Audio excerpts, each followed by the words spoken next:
আপনাদের প্রিয় অনুষ্ঠান জীবনের গল্প নিয়ে আমাদের ক্যামেরার সামনে হাজির হয়েছে এক অসহায় মেয়ে। আহ, এবার শুনবো তার জীবনের গল্প। প্রথমে জানাই সালাম, আসসালামু আলাইকুম আপু, তুমি কেমন আছো?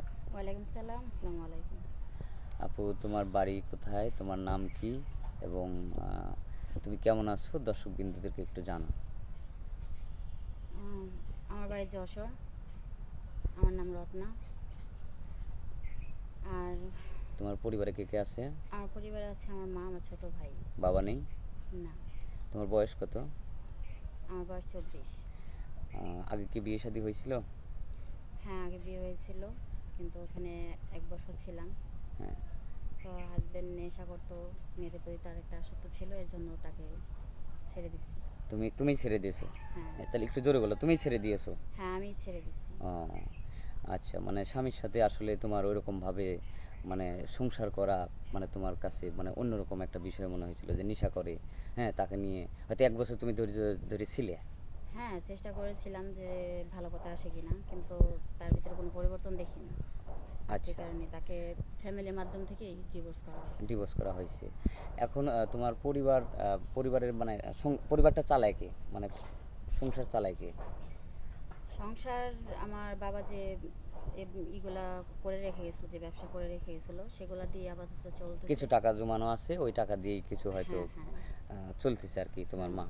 আর তুমি কিছু করো বা তোমার মা কিছু করে এরকম? না, আমি এখনো কিছু করি না, তবে করব সেই চেষ্টা করতেছি। চেষ্টা করার জন্য আসছে। তাহলে আমাদের ক্যামেরার সামনে মানে আসার মূল উদ্দেশ্য কি? বিয়ে শাদী বা চাকরি বাকরি তেমন কিছু না, সাহায্য সহযোগিতা? এখন দেখেন, ডিভোর্সি মেয়ের কিন্তু অনেকটাই সমস্যা হয়।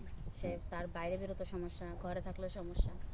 মনে করেন যে এলাকা প্রতিবেশী সবার কাছে মানে কোনো কথার উত্তর দিতে পারি না। আচ্ছা। তো এখন আমি একটা মেয়ে মানুষ, আমার তো রাস্তাঘাটে চলতে হয়। চলতে হয়, হ্যাঁ, কিন্তু আমার অবশ্যই। পাশে তো ছায়া দেওয়ার মতন কেউ নেই। কেউ নাই। যদি বাপ বা বড় ভাই থাকতো, তারা আমার পাশে থাকতো। হ্যাঁ। এখন আমি চাচ্ছি যে মনের মতন যদি একজন মানুষ পাই, হুম। যে আমাকে ছায়া হয়ে আমার পাশে থাকবে, হুম। যদি এরকম কেউ হয়, সেজন্যই আমার এখানে আসা।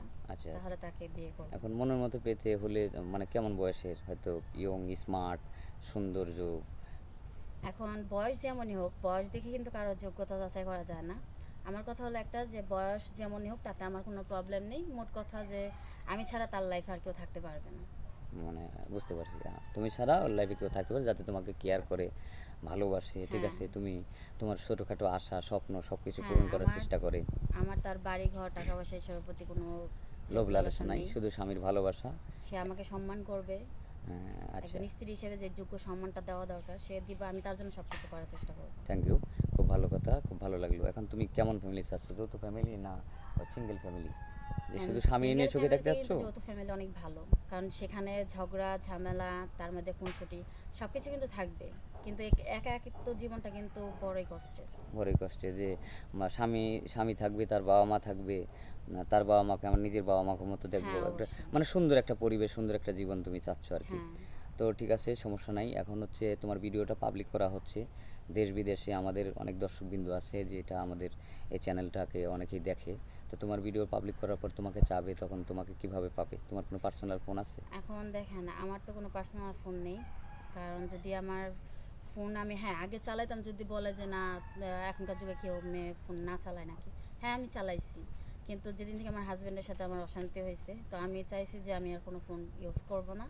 যদি কেউ আমাকে ভালোবাসে, কেউ যদি আমাকে বিয়ে করে, তারপর থেকে আমি ফোন ইউজ করব। আচ্ছা, ফোন ফোন ইউজ করবে, মনে করো ভালোবাসলো, তাহলে তুমি ফোন ইউজ করতে পারবে, তো একটা ফোন কেন, সেরকম একটা মানুষ। না, আমি চাই না যে এখন আমি ফোন কিনে, কারণ একে তো আমি ডিভোর্সি মেয়ে। একে তো আমি ডিভোর্সি, ঠিক আছে, তার মধ্যে আবার যদি আমি ফোন ইউজ করি, তাহলে গ্রামের মানুষকে আমি আর মুখ দেখাতে পারবো না। তারা আমি কিছু না করলেও কিন্তু তারা বলবে যে আমি নানান ছেলেদের সাথে কথা বলি, এর জন্য আমার স্বামী চলে গেছে।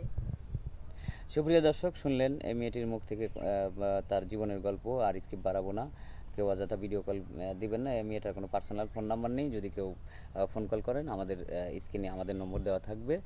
ভালো থাকবেন, সুস্থ থাকবেন, আল্লাহ হাফেজ।